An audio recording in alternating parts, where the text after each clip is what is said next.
Welcome to today's Explainer. Okay, let's dive into this right away, because today we are unpacking a truly fascinating, honestly kind of mind-bending piece by the author Zhu Feng, translated and edited by Kinyu. It's this concept that sounds like a total contradiction, but I guarantee almost every single one of us has experienced it at some point in our lives. We're talking about evil kindness. Just let that phrase sit with you for a second. Evil kindness. So can kindness ever actually be evil? I want you to think about your own life for a minute, your own goals, your big ambitions. Have you ever had a moment where someone's care or concern for you felt, well, incredibly restrictive? Like you share a big dream or a bold new plan with a friend, and they shower you with so many helpful warnings that you just end up abandoning the whole thing? We usually think of sabotage as something an enemy does, right? But what if the absolute most destructive force in your life is actually the well-intentioned advice of your closest friends and family? Section 1. A Journey of Gratitude, the Baseline of Trust. To really grasp how this whole thing works, the author grounds his concept in a personal story about trust and loyalty. It's heavily influenced by traditional Confucian culture. See, he firmly believes in the old saying that the noble die for their confidants. Now, okay, he admits he might not literally die for someone, but his core philosophy is super straightforward. Repay kindness received with gushing gratitude. If someone pulls him out of a tough spot, shows him hope, or heals his wounds, he believes it is his absolute duty as a gentleman to repay that kindness. To him, repaying kindness with enmity, that's just the conduct of a petty person. And this brings us to a really important figure in the author's life, his confidant. Back before the author went abroad, he started his own business and hit some genuinely tough times. But during that rough patch, he met the CEO of an industrial development company who stepped up and helped him immensely. Because of those deep-seated values we just talked about, the author formed a profound bond of gratitude. He was basically just waiting for the perfect moment to repay the CEO, to really rain blessings on him for having his back. Let's move to and see how this builds. The author travels abroad, and boom, he discovers a massive, totally untapped potential market. Seeing this incredible opportunity, he immediately thinks of his old confidant. He fires off a letter to the CEO detailing the huge profits just waiting to be made overseas. The CEO reads it, gets super excited, and right then and there appoints the author as the manager of the company's new overseas department. Everything is moving incredibly fast, everything's smooth, and a highly profitable venture is officially born.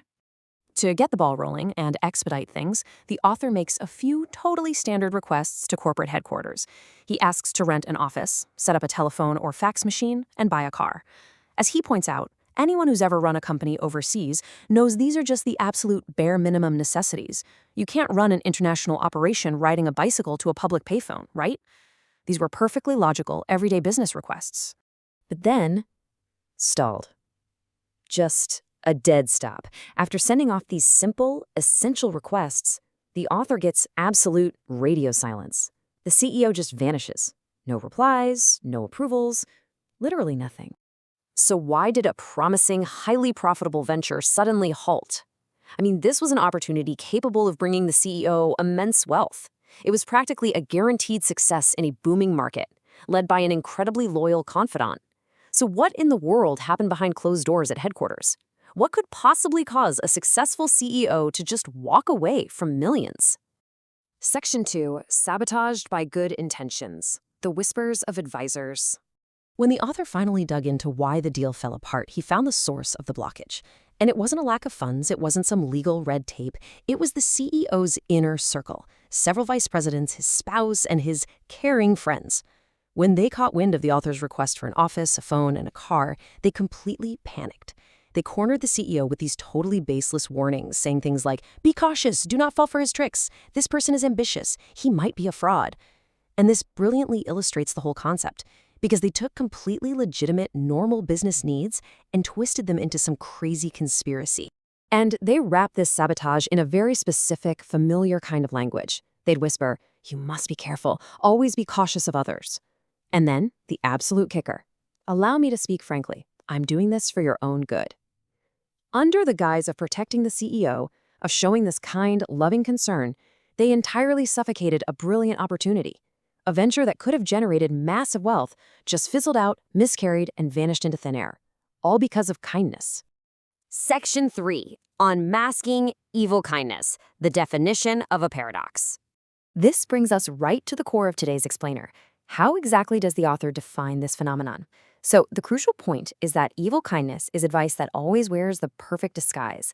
It presents itself in the sparkling clothes of sincerity, consideration, and love. It almost always comes with the tagline, "This is for your own good."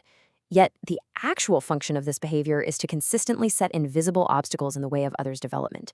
It's a mechanism that just flat out ruins bright prospects. And because it's cloaked in care, it is incredibly hard to guard against. Think about it. If someone attacks you with anger, you can defend yourself. But how on earth do you defend yourself against someone who is just worried about you? And here is the true tragedy of the author's story. A bit later on, he watched as more and more of his Chinese compatriots moved into that exact same overseas market and experienced massive, undeniable success. His initial judgment was 100% correct. If the CEO hadn't listened to the kindness of the people warning him, if he had just taken swift action and seized the opportunity, his company would have evolved into a massively successful entity. That evil kindness cost him dearly. Section 4. The cost of false care. Micro to macro destruction. The author doesn't just stop at his own business anecdote, though. He zooms way out. The devastation of evil kindness starts at the intimate micro level. It doesn't just ruin a bright career prospect. He argues it can actually crush a person's foundational beliefs. It sows these seeds of doubt that create immense discord. A sister's caring advice about her brother's spouse, that can lead straight to divorce. A mother's concern can sow hatred between parents and children. Even business partners who are doing perfectly fine suddenly find themselves dragging each other to court, all because a helpful friend convinced one of them they were getting cheated. Now, what's really interesting about this slide is how the author scales this up. Evil kindness isn't just a personal tragedy, it is a structural poison. When leaders of organizations or governments are surrounded by advisors who use caution and concern to mask their own agendas, the macro costs are staggering. Organizations dissolve. Political parties face their total downfall. It can bring utter turmoil to entire nations and disgrace to ethnic groups. When action is paralyzed by a web of well-meaning paranoia, society itself stagnates. So where does this actually come from? Who are the purveyors of evil kindness? Well, the author identifies three main breeding grounds. First, what he calls the twisted minds. These are people who lack genuine talent or substantial intellect. They can't build, so they protect by tearing things down. Second, what he terms the frogs in a well, individuals with a cunning mind but incredibly superficial knowledge. They're desperate to show off how smart they are, so they act like the voice of reason and caution, flat out refusing to see the bigger picture outside their narrow little well. And finally, the speculators. People who cannot argue logically or provide actual evidence. They just thrive on baseless speculation and making something out of nothing. According to the author, they weaponize their own ignorance and jealousy and just dress it up as care. Which brings us to a rather uncomfortable but entirely necessary place to end today's explainer. Who might be offering you evil kindness under the guise of for your own good? I really want you to take a hard look at the advice you receive. Are the warnings you're getting based on evidence and reality, or are they invisible obstacles built by frogs in a well? Are the people holding you back actually protecting you, or are they just afraid of what happens if you succeed? Thank you so much for joining me today, and I'll leave you to think on that.